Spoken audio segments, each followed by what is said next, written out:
أخي أنت حر وراء السدود، أخي أنت حر بتلك القيود، إذا كنت بالله مستعصما فماذا يضيرك كي الحمد للہ الذي كتب علينا القتال في سبيل الله، والصلاة والسلام على من قاتل في سبيل الله وعلى آله وأصحابه الذين قاتلوا وقتلوا في سبيل الله للأعلاء كلمة الله. أما بعد، قال الله سبحانه وتعالى في القرآن المجيد والفرقان الحميد: وما لكم لا تقاتلون في سبيل الله والمستضعفين من الرجال والنساء والولدان الذين يقولون ربنا أخرجنا من هذه القرية الظالم أهلها واجعل لنا من لدنك وليا واجعل لنا من لدنك نصيرا. صدق الله العظيم. قال نبي الملاحم صلى الله عليه وسلم: أمرت أن أقاتل الناس حتى يقولوا لا إله إلا الله. وقال النبي صلى الله عليه وسلم: إذا تركتم الجهاد في سبيل الله سلط الله عليكم الذلة، أو كما قال عليه الصلاة والسلام. نیا سبق نئے ورق نیا نصاب دے مجھ کو، پڑھوں میں جس کو شوق سے وہی کتاب دے مجھ کو، وہی چمک جہاد کی وہی دمک جہاد کی، ہو جس میں مہک جہاد کی وہی گلاب دے مجھ کو، صداقتوں کی راہ میں شہادتوں کی چاہ میں کٹی ہیں کتنی گردنیں کوئی حساب دے مجھ کو، مجھے جہاد کے لیے تیر و خنجر چاہیے، یہ کس نے کہہ دیا تجھے کہ مہتاب دے مجھ کو۔ نہایت واجب الاحترام سامعین، میں نے آپ کے سامنے قرآن مجید کی ایک آیت اور آپ علیہ الصلاۃ والسلام کے مبارک ارشادات میں سے دو ارشاد نقل کیے ہیں۔ اللہ رب العزت سے دعا ہے اللہ رب العزت حق سچ کہنے کی اور بعد اس کے لائق عمل باتوں پر عمل کرنے کی توفیق عطا فرمائے۔ آج فلسطین ہمارے سامنے ہے، اور اس سے پہلے برما کا حال، کشمیر کا حال، اور اسی طرح چچنیا، بوسنیا اور دیگر ممالک، ایسے مقبوضہ ممالک جہاں پر مسلمان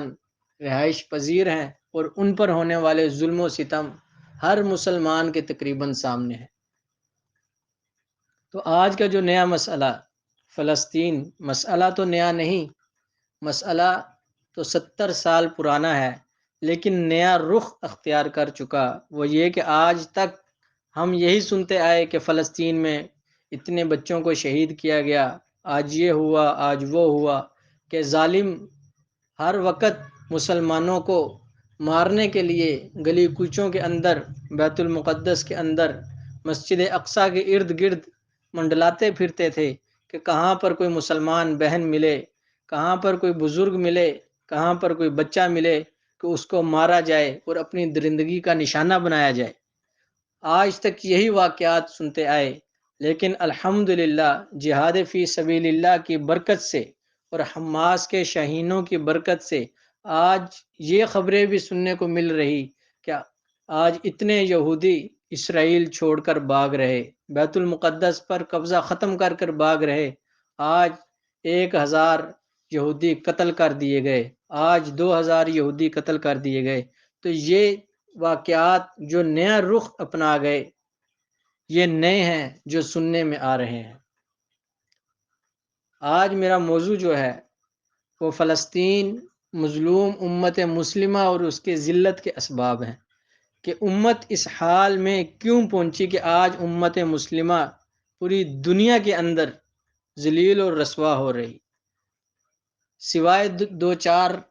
ملکوں کے، سوائے دو چار ایسے گروپوں کے، گروہوں کے جو آج الحمدللہ سر اٹھا کر جی رہے ہیں۔ تو میں نے آپ حضرات کے سامنے قرآن مجید کی جو آیت تلاوت کی، اس میں اللہ رب العزت مسلمانوں سے،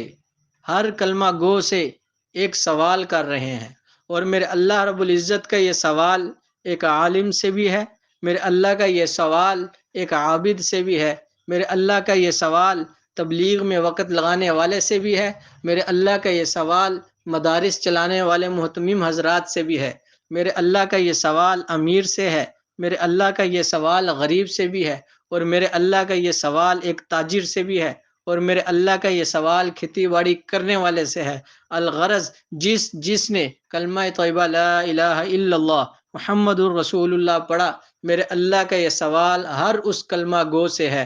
کہ تم، اور یہ سوال کیا ہے میرے اللہ کا کہ وَمَا لَكُمْ لَا تُقَاتِلُونَ فِي سَبِيلِ اللَّهِ، کہ تم اللہ کے راہ میں، اللہ کے راستے میں قتال فی سبیل اللہ کیوں نہیں کرتے؟ یہ میرے اللہ کا سوال ہے، اور کن لوگوں کی خاطر نہیں کرتے؟ آگے میرے اللہ نے ان کی فہرست بیان کی۔ اگر اس آیت کو موجودہ دور کے اندر غزہ کے مسلمانوں پر تطبیق بٹھائی جائے، غزہ کے مسلمانوں کے حالات کو سامنے رکھا جائے، تو ہر ایک مجھ سمیت اپنے گریبان میں جھانک کر دیکھے کہ میرے اللہ ہمیں جھنجھوڑ کر یہ سوال کر رہا ہے۔ کیا سوال کر رہا ہے؟ کہ تم کیوں نہیں لڑتے؟ کن لوگوں کی خاطر؟ والمستضعفین، ان بزرگوں کی خاطر جن کو کلمہ پڑھنے کی پاداش میں آج غزہ کے اندر قتل کیا جا رہا۔ من النساء، ان عورتوں کی خاطر جنہوں نے کلمہ پڑھا، جن کا جرم صرف یہ ہے کہ وہ کلمہ طیبہ لا الہ الا اللہ پڑھنے والے ہیں، آج ان کو قتل کیا جا رہا۔ تم مسلمانوں، اے مبلغین دین، اے مدارس چلانے والوں، اے خانقاہیں چلانے والوں، اے بڑے بڑے خطبا، اے علماء، اے تجارت کرنے والے تاجروں، میرا اللہ یہ تم سے سوال کرتا ہے کہ تم ان بزرگوں کی خاطر کیوں نہیں لڑتے؟ من النساء، ان عورتوں کی خاطر کیوں نہیں لڑتے؟ آج کے واقعات کے اندر، آج غزہ کے اندر اس مسلمان بہن کو بھی شہید کیا گیا جو امید سے تھی، جس کے پیٹ میں جو بچہ جنم لے رہا تھا، اس نے ابھی دنیا میں آ کر سانس نہیں لیا، آج اس کو بھی قتل کر دیا گیا۔ کل یہی بچہ ہوگا اور میرا اور آپ کا گریبان ہوگا، قیامت کا دن ہوگا، اور یہ ہمارا گریبان پکڑ کر پوچھے گا بِأَيِّ ذَنبٍ قُتِلَتْ، مجھے کس گناہ میں قتل کیا گیا؟ تو خدا کی قسم نہ میرے پاس کوئی جواب ہے اور نہ آپ کے پاس کوئی جواب۔ تو اس لیے میرے اللہ نے یہ سوال دنیا کے اندر ہم سے کیا، اور قیامت والے دن مظلوم امت کے گریبان ہوں گے، اور مظلوم امت کے ہاتھ ہوں گے اور ہمارے گریبان ہوں گے۔ اللہ رب العزت نے پہلے ضعیف لوگوں کے بارے میں سوال کیا کہ ان ضعیفوں کے بارے میں کیوں نہیں لڑتے؟ ان ضعیفوں کی خاطر کیوں نہیں لڑتے؟ پھر میرے اللہ نے کہا من النساء، ان خواتین کے خاطر کیوں نہیں لڑتے؟ آگے اللہ نے اس نابالغ بچوں کے بارے میں کہا والولدان، اور ان بچوں کی خاطر تم کیوں نہیں لڑتے؟ آج امت مسلمہ کو جب بھی کشمیر کی مظلوم بہن کی پکار کانوں میں پڑتی ہے کہ میری عزت کو پامال کیا جا رہا، آج میری عزت کو بچانے کی ضرورت ہے، آج جب برما کے کٹتے نوجوان کے جسم سے یہ پکار اٹھتی ہے کہ امت مسلمہ مجھے بچانے کی ضرورت ہے، آج جب شام میں اس بہن کو، جس کو حلب کے شہر میں مسجد کے محراب میں درندگی کا نشانہ بنا کر اس بہن سمیت مسجد کو بم سے اڑا دیا جاتا ہے، اس بہن کی جب ہم تک پکار پہنچتی ہے کہ میری مدد کو کیوں نہیں آتے، تو میں اور آپ عملی طور پر ان کو ایک جواب دے رہے ہوتے ہیں کہ اے میری بہن، اے کشمیر میں لٹنے والی بہن، اے حلب کے اندر اپنے عزت کو تار تار کر کر جسم کے دھجیاں اڑا دینے والی بہن، اے برما کے اندر اپنے جسموں کو کٹا دینے والے نوجوانوں، تمہاری مظلومیت اپنی جگہ ہے، تم پر ظلم و ستم کیا گیا یہ اپنی جگہ، لیکن ہم چند ضروری کاموں میں مبتلا ہیں۔ ہم چند ضروری کام نمٹا لیں پھر تمہاری مدد کو پہنچیں گے، اور وہ ہمارے ضروری کام کیا ہیں؟ معذرت کے ساتھ وہ ہمارے ضروری کام کیا کہ پہلے ہم یہ بات طے کر لیں کہ یا رسول اللہ کہنا جائز ہے یا ناجائز ہے، پہلے ہم یہ بات طے کر لیں کہ ہاتھ سینے پر باندھنا ہے یا ہاتھ ناف کے نیچے باندھنے، پہلے ہم یہ بات طے کر لیں کہ آمین بالجہر کہنا ہے یا آمین بالسر کہنا ہے، پہلے ہم یہ بات طے کر لیں کہ ختم کھانا جائز ہے یا ناجائز ہے۔ ہم اپنی ان مصروفیات کے اندر امت مسلمہ آج آپس میں دست و گریبان ہو کر ان مظلوم امت مسلمہ کو بھول چکی ہے۔ تو ہمیں ان تمام فروعی مسائل سے نکل کر یکجا ہونے کی ضرورت ہے۔ آج کسی کافر ملک پر ایک حملہ کیا جائے، تمام کفار یکجا ہو جاتے ہیں، تمام کفار ایک مکے کی مانند ہو کر امت مسلمہ کو دھکا لگاتے ہیں۔ آپ صلی اللہ علیہ وسلم کی جو حدیث میں نے بیان کی، آپ صلی اللہ علیہ وسلم نے فرمایا اذا ترکتم الجہاد فی سبیل اللہ سلط اللہ علیکم الذلہ، جب تم جہاد کو چھوڑ دو گے اللہ رب العزت تم پر ذلت کو مسلط کر دے گا۔ آج یہ اس سے بڑی ذلت کیا ہوگی کہ آج ہم اپنی مسجد اقصیٰ کو چھڑا نہیں سکتے، آج ہم بیت المقدس کے اندر یہودیوں کو بھگانے کے قابل نہ رہے، آج ہم اپنی ایک بہن ڈاکٹر عافیہ کو نہیں چھڑا سکتے، آج کفار کے قید میں ابو غریب جیل کے اندر، اور اسی طرح امریکہ میں موجود گوانتانامو کی جیل کے اندر موجود اپنی مسلمان بہنوں کو رہا کروانے کی طاقت نہیں رکھتے۔ اس سے بڑی ذلت کیا ہوگی؟ عراق کے اندر ابو غریب جیل سے فاطمہ نامی بہن کا خط آیا، اور یہ خط مشہور ہے، مجاہدین کے پاس آیا۔ اس نے یہ مطالبہ نہیں کیا کہ ہمیں چھڑایا جائے، اس نے یہ مطالبہ نہیں کیا کہ مجھے رہا کروایا جائے، اس بہن کا یہ مطالبہ تھا کہ خدا کی قسم، خدا کا واسطہ ہے تم لوگوں کو کہ تم آؤ، تم اس جیل پر حملہ کرو، ہمیں چھڑانے کے لیے نہیں، ہمیں مارنے کے لیے حملہ کرو۔ کیوں؟ کیونکہ دن میں 100 دفعہ یہ صلیب کے ماننے والے، یہ یہود و نصارہ، یہ شیطان کے پجاری ہم سے اب ہمیں زیادتی کا نشانہ بناتے ہیں، اور پھر ہم پر ہنستے ہیں، ہم پر تالیاں پیٹی جاتی ہیں، ہمارے سامنے سیٹیاں بجائی جاتی ہیں، بلاؤ محمد بن قاسم کو، بلاؤ ملا عمر کو، بلاؤ صلاح الدین ایوبی کو، بلاؤ سلطان ٹیپو کو کہ جو تمہاری عزتوں کو آ کر بچائے۔ خدا کی قسم وہ بہنیں ہمیں ادھر پکارتی ہیں اور ہم کن کاموں میں مصروف۔ آج ہم اپنے گریبانوں میں جا کر دیکھیں، اپنے ارد گرد دیکھیں، جس نوجوان نے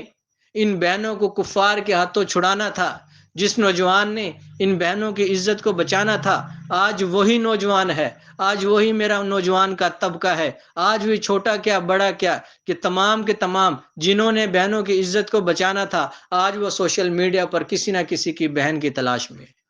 کسی نہ کسی ماں بہن کی تلاش کے اندر ہیں کہ ان کی دھجیاں اڑائی جائیں، ان کی عزتوں کو پامال کیا جائے۔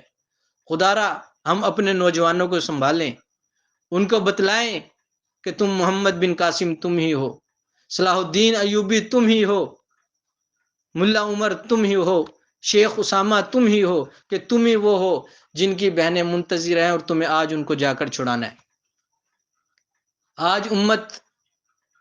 اس حد درجے تک کیوں گر چکی، کیوں ذلیل ہو چکی؟ میرے محبوب نے فرمایا تھا اذا ترکتم الجہاد فی سبیل اللہ سلط اللہ علیکم الذلہ، جب تم جہاد کو چھوڑ دو گے اللہ رب العزت تم پر ذلت مسلط کر دے گا۔ آج نماز پڑھنے والے کو تو شاباش دی جاتی ہے، بے نمازی کو حکم کرتے ہیں کہ بھئی نماز پڑھ، اس کو شرم دلائی جاتی ہے۔ آج حج کرنے والے کو مبارکباد دی جاتی ہے، آج سارے 30 روزے رکھنے والے کو مبارکباد دی جاتی ہے، لیکن آج جہاد فی سبیل اللہ کرنے والوں کو دہشت گرد کہا جاتا ہے، غیر نہیں اپنے دہشت گرد کہتے ہیں۔ اور جہاد فی سبیل اللہ ایک ایسی عبادت ہے جس میں بدن کی ورزش ہے، جس میں تیر و تلوار، نیزہ اور زیر خود گھوڑے، اور موجودہ زمانے کے اعتبار سے جس میں گن، پسٹل، گرنیڈ، ٹینک، توپیں، جنگی جہاز اور بارود وغیرہ کا استعمال ہوتا ہے، جس میں مسلمان کافروں کو قتل کرتے ہیں تو غازی کہلاتے ہیں، کافروں کے ہاتھوں قتل ہوتے ہیں تو شہید کہلاتے ہیں، کافروں کے مال کو چھینتے ہیں تو بطور غنیمت پکیزہ رزق سمجھ کر کھاتے ہیں اور نعمت خداوندی سمجھ کر استعمال کرتے ہیں۔ اور جہاد فی سبیل اللہ کے اندر چونکہ قیمتی ترین دونوں چیزیں یعنی جان اور مال خرچ ہوتا ہے، تو شریعت مطہرہ نے اس مبارک عمل کو ذروۃ سنام الدین یعنی دین اسلام کی کوہان قرار دیا۔ یعنی جس طرح اونٹ کے پورے جسم میں کوہان کو باقی تمام اعضاء پر فوقیت ہوتی ہے، بلندی میں، اسی طرح جہاد کو شریعت نے تمام اعمال میں بلند اور مقام مرتبہ حاصل۔ اور جہاد فی سبیل اللہ میں جہاد کی اتنے فضائل کہ جہاد فی سبیل اللہ میں ایک دن یا ایک رات بلکہ ایک صبح اور ایک شام کو دنیا اور مافیا سے بہتر فرمایا کہ لغدوۃ او روحۃ فی سبیل اللہ خیر من الدنیا وما فیہا، کہ ایک دن رات کے پہرے کو مہینے کے دن کے روزوں اور رات کے قیام سے افضل فرمایا۔ اور میرے محبوب نے اپنے مبارک زبان سے کیا فرمایا؟ رباط یوم و لیلۃ فی سبیل اللہ خیر من صیام شہر و قیامہ، اس مبارک عمل میں جاگنے والی آنکھ کو اللہ کے خوف سے رونے والی آنکھ کے برابر قرار دے کر اس پر جہنم کے حرام ہونے کا پروانہ جاری کیا گیا۔ عینان لا تمسہم النار، عین بکت من خشیت اللہ وعین باتت تحرس فی سبیل اللہ۔ اسی مبارک عمل میں چلنے والے ایک تیر پر، ایک گولی پر تین آدمیوں کے لیے جنت کی بشارت سنائی گئی کہ ان اللہ یدخل بالسہم الواحد ثلاثۃ نفر فی الجنہ۔ تیر کو خیر و برکت کی نیت سے بنانے والا بھی جنتی ہے، تیر کو چلانے والا بھی جنتی ہے، اور تیر کو درست کر کے پکڑانے والا بھی جنتی ہے۔ صرف یہی نہیں، آگے میرے محبوب نے کیا بشارت اور کیا فضیلت جہاد فی سبیل اللہ کی فرمائی۔ صانعہ یحتسب فی صنعتہ الخیر والرامی بہ وننبہ لہ۔ اس مبارک عمل میں حرکت کرنے والے تلواروں کے سائے میں سجی ہوئی جنت دکھائی گئی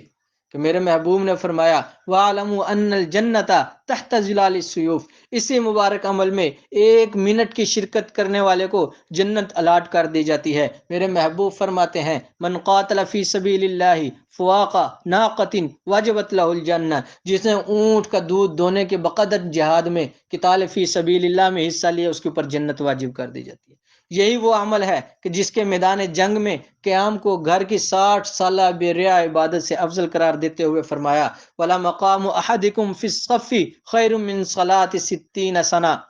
یہی وہ مبارک عمل ہے جس میں بہنے والے خون سے روزے قیامت مشک کی خوشبو کی نوید سنائی گئی اور کہا گیا ما من احد یکلم الا جاء یوم القیامت کہیئت لونہ لون الدم وریحہ ریح المسک۔ اسی مبارک عمل میں چلنے والی تلوار جہاں دنیا کے ظلم کو ختم کرتی ہے، وہاں تلوار چلانے والے کو بھی تمام گناہوں سے پاک صاف کر دیتی ہے۔ تو میرے محبوب نے فرمایا السیف محاء للذنوب، صرف گناہوں سے پاک نہیں کرتی بلکہ قاتل مسلمان اور مقتول کافر کو الگ الگ کر دیتی ہے، اور ایسا الگ کرتی ہے کہ یہ دونوں آخرت میں کبھی جمع نہیں ہو سکتے۔ کافر تو قتل ہو کر جہنم میں چلا جائے گا اور مسلمان قتل کر کے جنت کا مستحق ٹھہرے گا۔ تو میرے محبوب نے فرمایا لا یجتمع الکافر وقاتلہ فی النار ابدا، بلکہ اگر مسلمان خود کافر کے ہاتھوں قتل ہو جائے تو سبحان اللہ پھر بھی کامیابی، اور کیسی کامیابی کہ خون کا پہلا قطرہ گرنے سے پہلے تمام گناہوں کے معافی کا اعلان میرے محبوب نے فرمایا، اور فرمایا یغفر لہ فی اول دفعۃ من دمہ، اور اسی طرح روح نکلنے سے پہلے جنت کے محل کی زیارت کی بشارت سنائی گئی مجاہد کو، ویرا مقعدہ من الجنہ، اور قبر کے عذاب سے نجات کی بشارت سنائی گئی، وَيُجَارُ مِنْ عَذَابِ الْقَبْرِ، حشر کے ہولناکیوں سے برات کا اعلان کیا گیا مجاہد کے لیے کہ وَيَأْمَنُ مِنَ الْفَزَعِ الْأَكْبَرِ، اور خوبصورت ایمان کا لباس